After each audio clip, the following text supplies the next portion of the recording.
El Comandante. Finalização bonita dele ali, hein?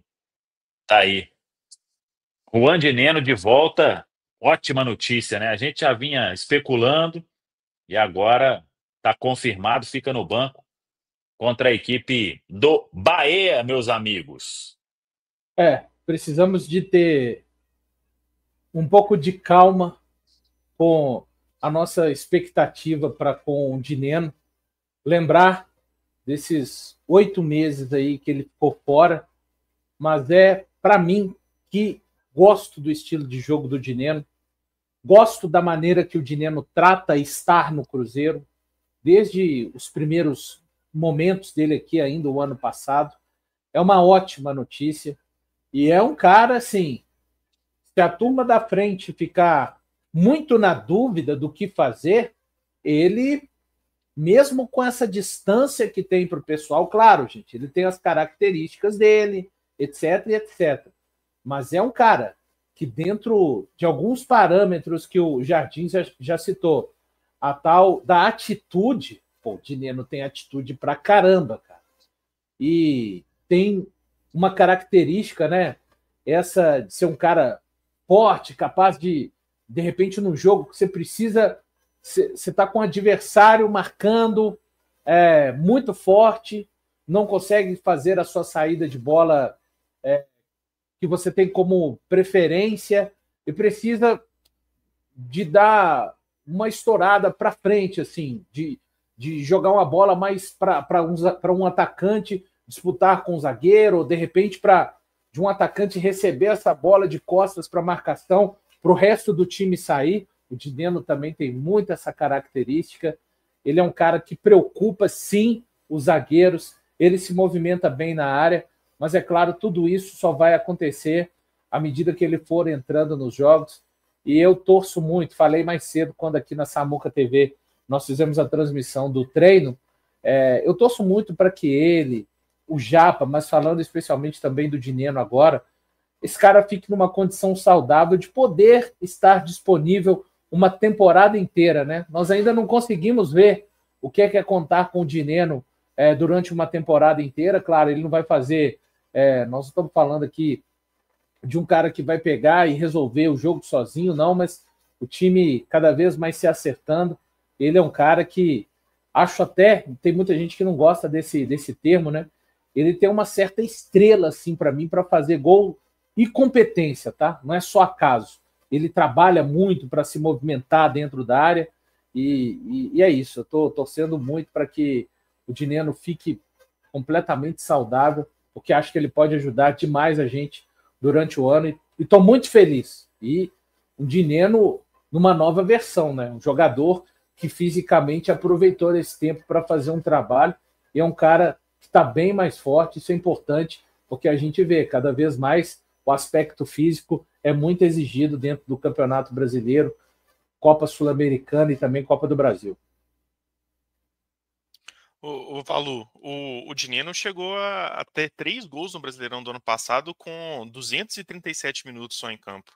É menos ali de 2 partidas e meia, mais ou menos, completas, né? E conseguiu ter 3 gols.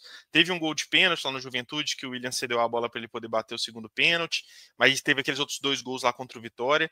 Mas se a gente for comparar com outros atacantes, ele teve mais gols que o Caio Jorge, com 5 vezes minutos a menos, né? Do que o Caio Jorge.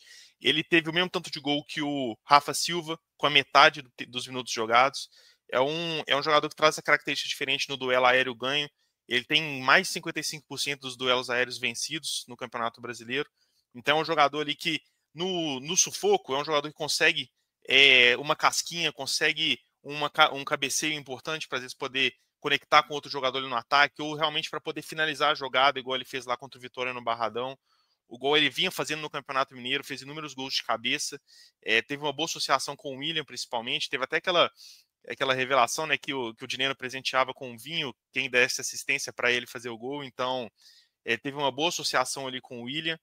É um centroavante que tem essa característica diferente em relação ao Caio Jorge, em relação ao Gabigol, então certamente vai ter espaço para ele, mas é aquilo, é um jogador que ficou muito, muito tempo parado, é uma lesão muito séria, teve poucos minutos no ano passado por causa da outra lesão que ele teve anteriormente em relação a essa no joelho, né? Então realmente é um tempo de inatividade muito grande, mas que certamente vai poder ajudar muito o Cruzeiro. A gente pode olhar aqui para outros exemplos dentro do Campeonato Brasileiro, o Vasco. O Vasco não é um time com muita criação, mas ele abusa do centroavante muito forte, do centroavante com um bom senso de posicionamento, com um ótimo cabeceio, que é o Verratti, e consegue criar muitas jogadas de gol.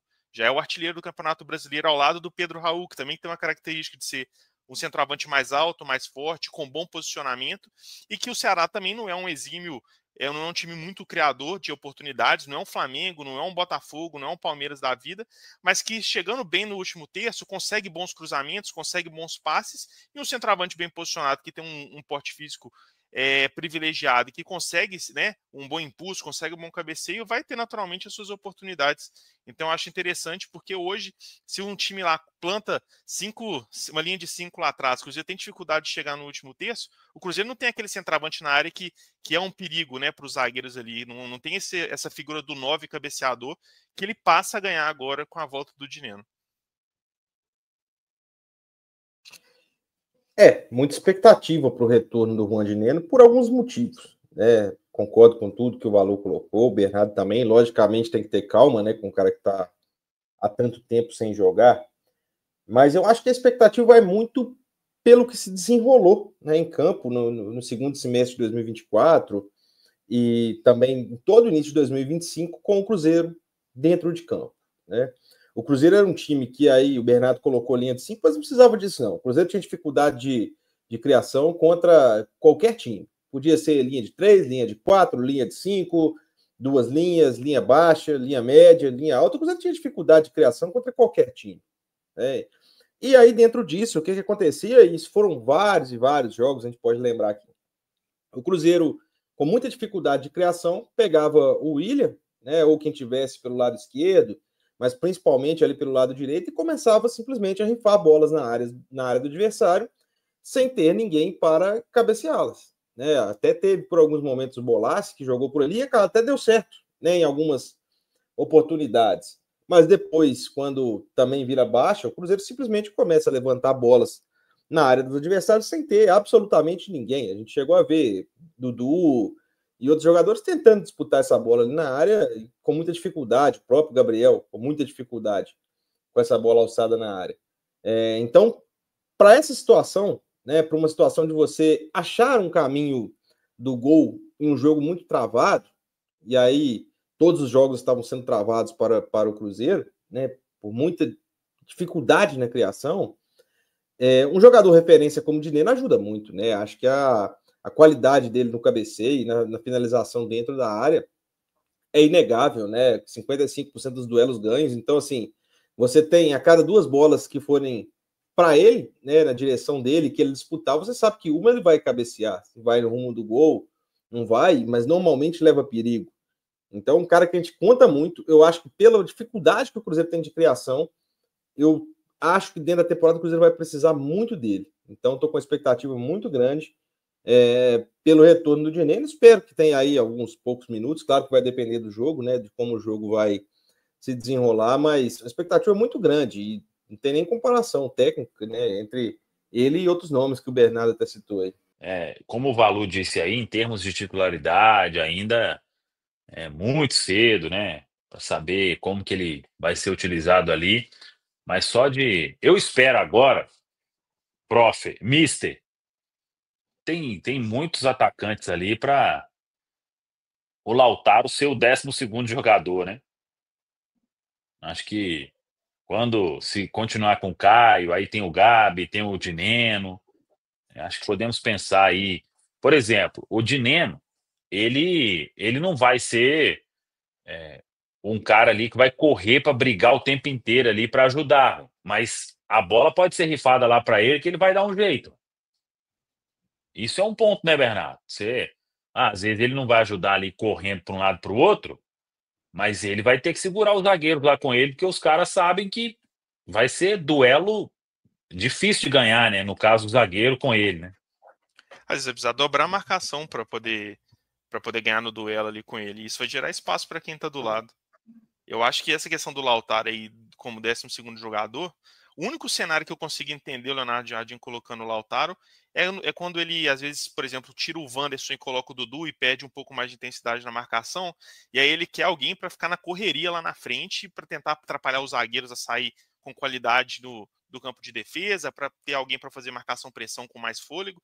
Aí ele coloca o Lautaro, igual foi a questão do jogo contra o São Paulo. Ele colocou o Dudu, perdeu às vezes um pouquinho de poder de marcação, e aí ele tentou compensar colocando o Lautaro.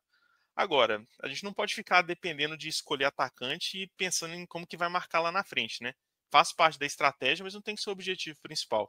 Então, em termos de estratégia mesmo, do que pensar ali no jogo ofensivo, eu espero que realmente o Lautaro recue algumas posições aí na fila de prioridade na entrada do time. Só lembrar, rapidinho, antes de você, Rafa, o Dineno ia ganhar aquele jogo contra o Vitória, o ano passado. Ele ia ganhar. E o Cruzeiro foi uma coisa vexatória, foi o Cruzeiro, né, com